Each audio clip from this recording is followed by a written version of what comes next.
You probably know the phrase, information or content is king. As professionals, we know that our data, documents, and other information are essential to the work we do. But do we step back and review our information practices as effectively as we should? The answer is often no. Rather than fixing our information management or IM practices with practical solutions, organizations are stuck in a game of whack-a-mole where we chase each new tool, trend, but skip the most important issue, getting clear about our information habits and fixing the ones that aren't working. Reviewing your IM practices may sound daunting, but it doesn't have to be. Hi, my name is Adrienne Belhumer. I am the owner of Risk Oversight, a consulting firm that specializes in internal control and internal audit programs. I also write, speak about, and train people on effective documentation best practices. I am the author of the 24-Hour Rule and Other Secrets for Smarter Organizations that you can think of as the world's first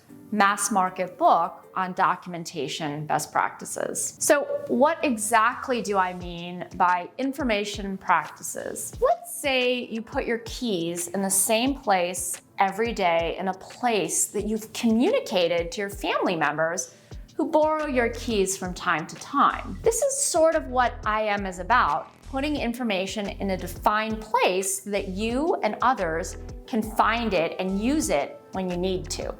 But the problem is that organizations cannot agree on what the keys are, whether the keys matter, where they should go, where they shouldn't go, what nicknames to give the keys, and when to get rid of them too. Then they bring in consultants and vendors who create complicated protocols, systems, and policies to manage the keys, which no one really follows. I firmly believe that if you fix your information practices, all boats will rise. That is, your processes, people, and systems will work better. There are many practical, accessible ways to assess and improve your IM practices that are neither onerous nor expensive. In our work with clients, we use 4 basic categories of IM and 4 questions when we conduct our information management audits, which you too can use to get started. Number 1,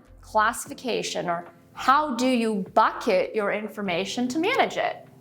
While this is a matter of professional judgment, information should be classified in a way that makes the most sense to a user or specific organization. The buckets you decide on, such as customer information, project information, sales information, finance information, will guide how you manage your information and the rules you apply. You wouldn't apply the same rules to sensitive strategy information as you do to the takeout menus in your organization.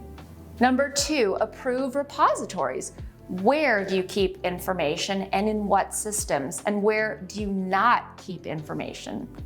Putting information in a consistent, defined spot seems remarkably straightforward, but it's only getting more complicated as information spreads across email, messaging apps, team sites, and other areas in today's world of cloud-based apps. The risk of storing data and information in the wrong place is increasing exponentially. Be sure where to define not to store things too. If information isn't stored where people will look at it and can find it, it may as well be put in the trash bin. Number 3, status.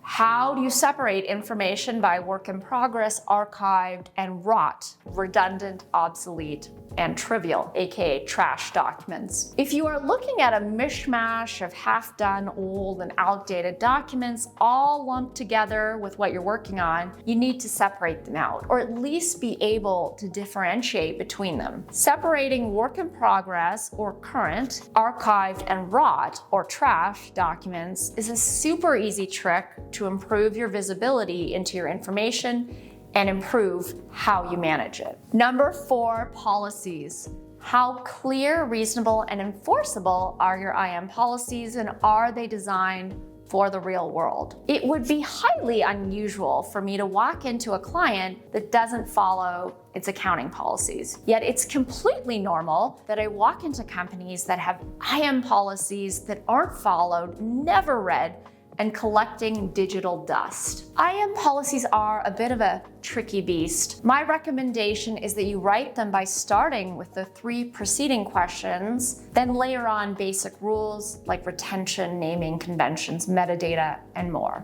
But by all means, please be practical.